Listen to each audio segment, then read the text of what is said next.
Muy buenas noches, bienvenidos a Primer Círculo. Buenas noches, bienvenidos a Primer Círculo. Y hoy vamos a hablar de lo que celebramos ayer, es decir, los 100 años de la Constitución mexicana. Estamos acostumbrados a que nuestra Constitución sea vieja, pero en general las constituciones no duran tanto.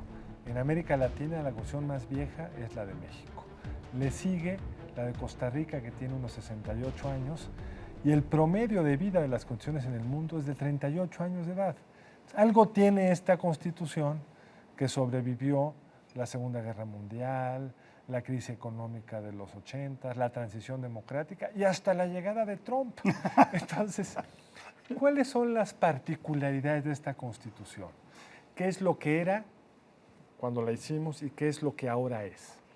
Bueno, yo creo que hay que recordar la gestación de la Constitución, que fue muy interesante, porque después de la Revolución Francesa, la otra Asamblea Popular que produjo un documento que sigue vivo, pues es nada menos y nada más que la Convención de Aguascalientes. En la Convención de Aguascalientes, a la que se convoca a los generalotes estos, le dan un asiento por cada mil miembros de las fuerzas que tuvieron detrás, se convierte lentamente, muy desorganizadamente. Después de muchos pleitos. Muchos pleitos. En una expresión auténticamente popular de cuestiones que jamás habían contemplado, como por ejemplo, derechos para las mujeres. ¿De dónde vienen? De la Convención de Aguascalientes. Derechos para los niños. ¿De dónde vienen? De la Convención de Aguascalientes. Cuando Carranza ve el fenómeno de la Convención y ve que la Convención se le va de las manos, lo que hace es retomar algunos de los puntos que han venido discutiéndose en la Convención de Aguascalientes y los incorpora al proyecto de la del 17. Pero bueno, los carrancistas no quieren para nada la Convención de Aguascalientes, pero es en la Convención donde surge este fenómeno de que la gente iletrada, la gente que no había tenido participación en universidades, esa gente son las que opinan, se ponen de acuerdo con Luis Cabrera, con José Vasconcelos, con cualquier cantidad de personajes, y dicen, a ver, queremos una constitución progresista. Al mismo tiempo, hay una elección para los constituyentes donde están solo el grupo ganador. Y en sus orígenes, la propuesta del, no presidente, del general Carranza, es modificaciones a la Constitución del 57. Así es. Si él se hubiera salido con la suya, no estaríamos celebrando los 100 años, porque seguiría siendo una modificación de la Constitución del 57.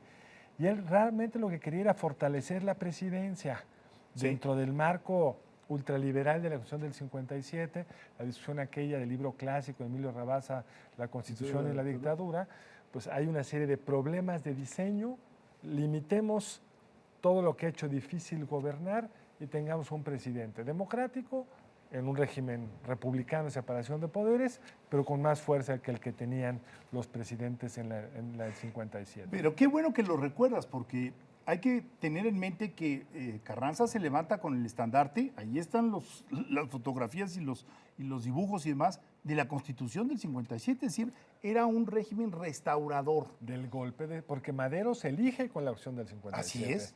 Madero Así es. lo único que quiere es que se cumpla la ley y por eso hace su revuelta, porque no se cumple con el fraude que le cometen, digamos. Y en el trayecto a Carranza, pues el asunto se le cae, porque empieza a haber esta discusión silenciosa con la Convención de Aguascalientes, donde pasa Villa, pasa Zapata, pasan muchos intelectuales, y entonces tiene que empezar a dialogar, aunque no lo quiera admitir, dice, ya no funcionó el esquema del 57. Y no, porque lo único que quiere es modificar cosas puntuales.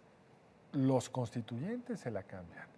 La mayoría que él creía tener el constituyente resultó que no. Y ese eco de la convención, más todo lo que había hecho la revolución de movilización popular, se introdujo cambios que hacen de la Constitución una Constitución muy moderna, y en un sentido muy antiguo ahora, como es el artículo 27 con su reforma agraria, con el derecho a la tierra, con el límite de la propiedad, y por supuesto el 123, que es la primera vez que se eleva a rango constitucional los derechos de los trabajadores. Sí, y ahí surge una discusión que es apasionante, porque formalmente hablando, nuestra Constitución es rígida. ¿Qué quiere decir esto? En teoría jurídica, rígida quiere decir que tienes una serie de obstáculos para modificarla.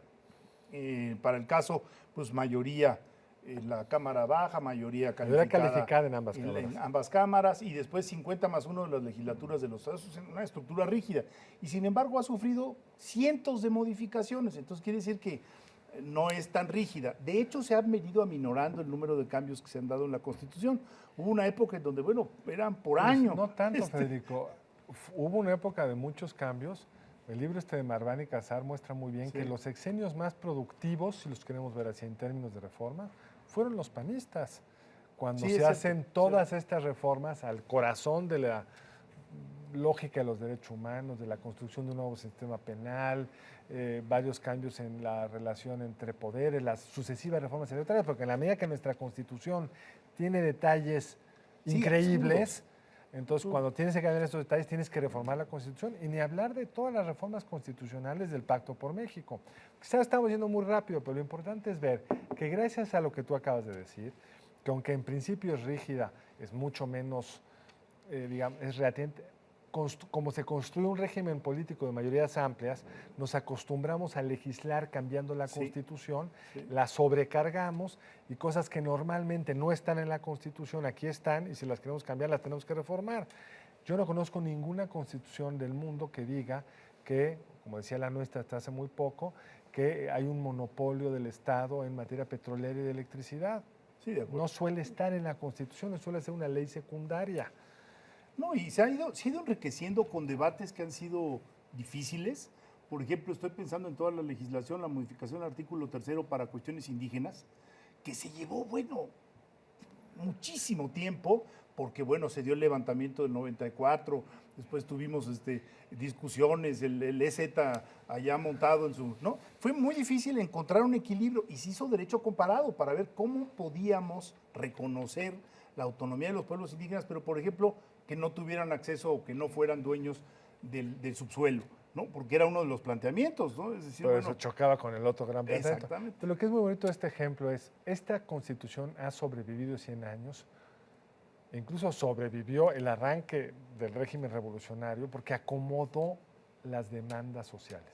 Si se hubieran salido con la versión levemente modificatoria que Carranza propuso, probablemente no hubiera durado. Pero como incorporaron al movimiento obrero, a los campesinos, porque le dieron ciertas facultades al presidente que no tenía, sobrevivió y se ha ido cambiando. Una de las historias más bonitas o más interesantes de la Constitución es cómo se ha ido ampliando qué es facultad federal. Sí. Porque en los Estados Unidos mexicanos, todo aquello que no esté expresamente concedido a la federación es de los estados. La última fue, por ejemplo, esta reforma para poder regular el endeudamiento de los estados. O sea, hay que subir a nivel de las facultades exclusivas de la federación el tema para que puedas darle una regulación nacional. Lo mismo con la reforma electoral que genere el INE. Es decir, es una permanente tensión entre qué es federal, qué es estatal, qué es de la sociedad y qué es del Estado. O sea, todas las reformas del Pacto por México fue limitar el papel del Estado en materia económica, pero fortalecer sus capacidades regulatorias. Sí, de acuerdo. Ahora, también es muy interesante, era una discusión que se tenía, ahora ya no se tiene, pero en el medio jurídico decir, no, es que es la primera constitución social del siglo XX. Y peleaban los alemanes que, bueno, que Weimar también había sido una revolución, una constitución social. Esa discusión no nos interesa, pero sí nos interesa reconocer que se adelantó en el hecho de que los derechos laborales quedaran implícitos y que y que quedara también la reforma agraria. Es decir, cuestiones que otras constituciones no habían contemplado, con todos los problemas que eso tiene ahora. País en donde ya no hay huelgas, por fortuna casi ya no hay huelgas, y un país en donde la reforma agraria generó una destrucción brutal del territorio nacional. De la riqueza. De la riqueza. Pero en ese momento era reconocer, ir más allá de los derechos individuales. Y ahí todavía tenemos discusiones, Carlos, porque de hecho no se reconoce a la propiedad como parte del derecho individual, sino es una garantía que el Estado otorga a los individuos. Bastante frágil, ¿no? Cuando al mismo tiempo cambiamos el 1 constitucional que hablaba de las garantías y las volvimos derechos. De acuerdo. Entonces, aunque el 27 sigue arrancando con la propiedad de la nación, pues quién sabe en la lógica garantista del 1 hasta dónde es sostenible eso, porque es una constitución que ha ampliado los derechos individuales y sociales de forma muy importante y ha generado en ese sentido un Estado que le cuesta mucho arbitrar entre estas demandas. Y después me parece que también es clave verlo en el tono, digamos, de cómo se han ido incorporando figuras novedosas como derechos humanos. Es decir, la más reciente reforma de derechos humanos es una reforma muy importante porque obliga a que nuestro derecho positivo reconozca todos aquellos derechos humanos que están plasmados en acuerdos internacionales, en tratados. Eso no nos hemos dado cuenta de lo que esto implica. Muchos de estos que firmamos por asuntos retóricos para quedar bien, pero nunca se pensó que iban a ser realmente judicializables. Sí, entonces yo creo que eso vamos a ver todavía muchos ajustes. ¿Qué va a ocurrir con los derechos de las minorías? Si en la Constitución de la Ciudad de México quedan explícitamente reconocidos los derechos a las minorías, o otras cuestiones como puede ser aborto, o puede ser eutanasia o muerte asistida, pues entonces la Constitución General de la República va a estar... Bueno, de hecho, una de las razones por las cuales muchos de los temas más controversiales los tuvieron que bajar de la Constitución capitalina es porque eran presuntamente inconstitucionales. Sí. Eso lo puede tener la Suprema Corte, pero eran presuntamente inconstitucionales. Pero bueno, un tema que podría parecer árido, podría parecer complicado, claramente nos apasiona, nos divierte, es lo que rige la convivencia de los mexicanos y lo que nos ha evitado pues, los sobresaltos, golpes de Estado, revueltas, que son siempre muy destructivos y muy complicados de administrar socialmente, gracias a que esta Constitución, con todos sus defectos, resultó ser una Constitución muy flexible para adaptarse a los cambios del Y lo país. dijiste ahí de pasadita, pero es algo muy importante. También, después de 1913, han pasado un siglo, un poco más de un siglo, sin que haya un golpe de Estado en este país. Muy pocos países en América Latina pueden decir lo mismo. Así es, pero bueno, el tiempo se ha acabado. Muchísimas gracias por acompañarnos. Nos vemos el lunes entrante aquí en Primer Círculo. Buenas noches, nos vemos la próxima en Primer Círculo. Que descansen.